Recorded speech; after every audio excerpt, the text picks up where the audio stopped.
welcome to Father Time. So, Alex, I really want to have this conversation. You keep bringing up this young dad. So, why is it important to you that we focus our conversation to the young fathers? Because in my mind, I really want to talk to all the dads. I don't want to isolate anybody.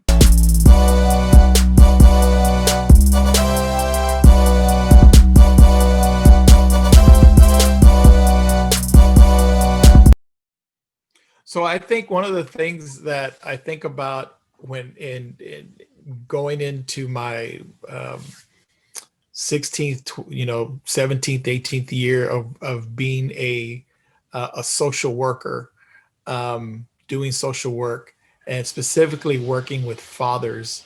Um, I think each one of us has a calling, right?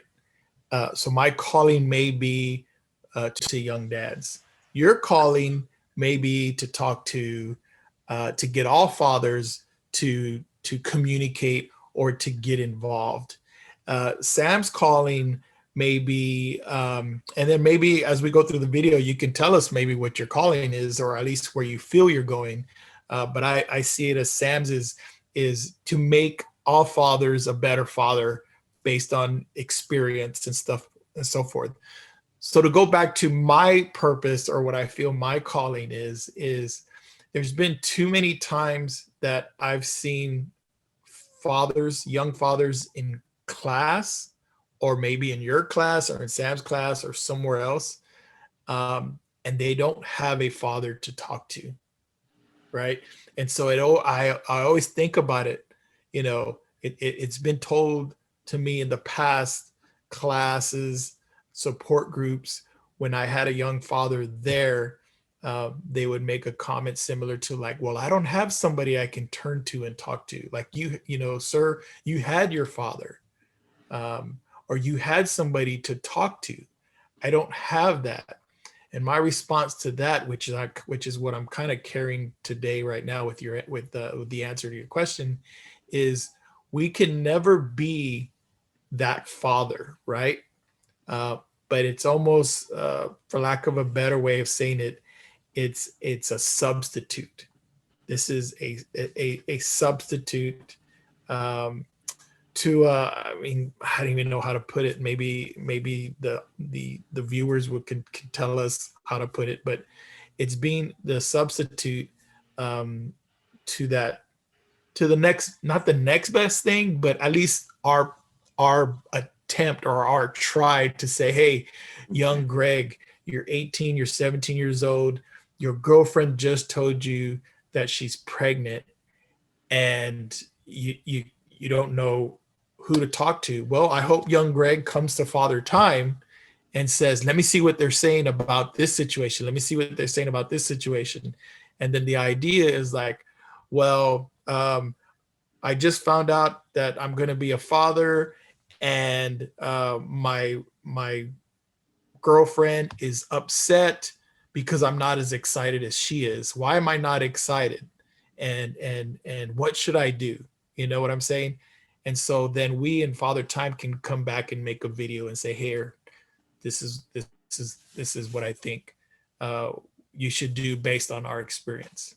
So I mean that's the answer to the question. That's why I feel, that I want to talk to young fathers, because I just feel like that's that piece that I'd like to offer out there. So, in my comment is let's talk to all the dads.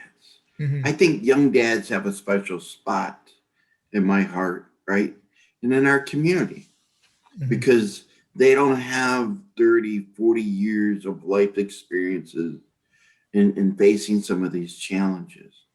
But I know dads in their 40s that don't have any structure. They don't have Mm-hmm. any support. Their dad might be alive, he might not, but they were never very active. We're dealing with seven, eight generations of fatherless men, Mm-hmm. right? My father would talk about some of the role models that he got from his father, and it wasn't much, right? So one of the common factors that I see in our communities is men aren't passing that information on because for whatever reason, and I like to just say it's our woundedness. So my conversations to all men, Mm. old and young, get involved, stand up, speak up, show up, right? I don't want to limit it just to young dads. Now, I think it's important Now, that, I think also, I think, and we both already know this, and this is for the audience, for the viewers to know, like, we're not just, we're not saying that we're going to talk to one or the other. We're talking to both. I think what we're doing here is we're just saying, like, this is what I'm bringing to the table, and this is what you're bringing to the table, which then leads us, we want to move on to Sam. What is? oh, yeah, Sam, what do you got? What would you say? No, I would say I'll bring some life into this, like really, really life experiences from just this week alone. In our raising children with pride class, which is a parenting class that we give, we start in week one. So in week one, we talk about who am I, and when we talk about that, we talk about it from a perspective of heritage, culture, generations, past, uh, hereditary things, those type of things. Who, because obviously we're the offspring and we're the legacy of many, many generations past. So we get into the curriculum, we start talking about, okay, well, let's talk about another me. And the other me meaning that, okay, I'm bringing somebody into this world who's another me, a mini me, right? So when I asked these three questions, dude, these guys gave me the funniest responses to these questions. And it just goes to show what you're talking about, Greg, like that disconnect. A father not telling you about the birds and the bees, your mother not telling you, how to treat a young lady, parents skipping those vital responsibilities of instilling values into our children. So this is the first question I asked the guys the other day. Why are your children born into this world? And some of the responses I got were hilarious, dude. Like one of the guys said, he says, why were your children born into this world? He goes, well, because I slept with my woman, and I slept with her a lot of times, and I wasn't using protection. I said, but you're like totally losing the reason of the question. We know how children are made and how they come into this world. But I'm saying, why are children born into this world? I mean, we all know. I mean, that's it's that act that makes it happen, right? So everybody's laughing. Right? All the guys are laughing because they all kind of interpreted it the same way. So the next question was even funnier, dude. It says, why was your child born into this world? And this guy's like, oh man, I forgot to use a rap. What? I said, you're not listening to the question. Why was your child born into this world?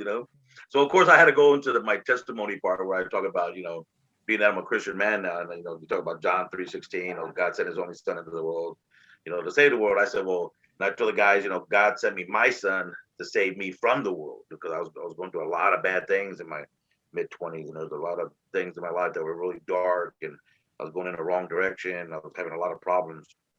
So that was my question. That was my answer to why was my child born into this world. And then when I asked the next one, how did you react when you found out that you're going to be a father? Their answers were even worse, So yeah, so it just goes to show what both of you guys are saying. It doesn't matter if you're a 17-year-old kid or a 20-year-old. I mean, a 17-year-old father, or 20, or 30, or 40. Some of Or these guys, 60-year-old. yeah, or even 60. I mean, because this year was the first time ever. This year is the first time ever that I got a guy in my class over 60. This is the first time ever in the 3 years I've been working here that I actually got 3 men who are actually older than me. And that's never happened. The first 2.5 years I've been working here, nobody's ever come into my class who was even close to being 50, but not even 50. So I'm seeing them now. So it just goes to show that even these guys that are coming in are telling me, sir, Mr. Gomez, I'm really learning a lot from this class. Because like even them at the age of 50, 50 years ago when they were growing up, there wasn't a father. Or there wasn't, like you were saying, the substitute, the second best thing. There was nothing for them. So their whole life, they've been playing it by ear. They've been, coming off the cuff. They're just doing what they can. Every day is a challenge to be a father because they're trying to define themselves. So yeah. And I think this is part of that modern family definition, and it's not working, right? That it's mom and dad raising the kids. Where 500 years ago, 1,000 years, or 10,000 years ago, it was the village. The children were the future of our, success. It was the future of our society. It was our, passing on. The advancement of our society. Yeah, it was our survival, right? And it wasn't just mom and dad raising kids. It's everybody, aunts and Yeah, uncles, it wasn't on the and shoulders of just the neighbors, two that brought the grandmas child into and the world, but it was grandpas, everybody. right? Men would gather around the fire with the women and they would share stories. And they would look at their youth and they would say, and one day you will be in this seat, Mhm. right? So in some of it, I'm talking to the young fathers. Greg is talking to all fathers to get them involved. And in 3 or 4 sentences, Sam, what are you bringing to the table?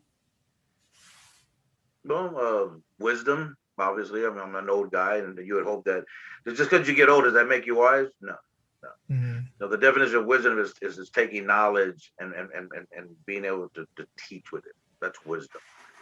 So I bring a lot of wisdom because I've been through a lot of things in my life. I think the other thing I bring is I bring a lot of compassion to people, love, and I'm totally non-judgmental. I mean, if there's one Mhm. thing I can say that most people say when they graduate my class, whether it be a female or a male, um, they always tell me, "Thank you, Mr. Gomez, for never judging."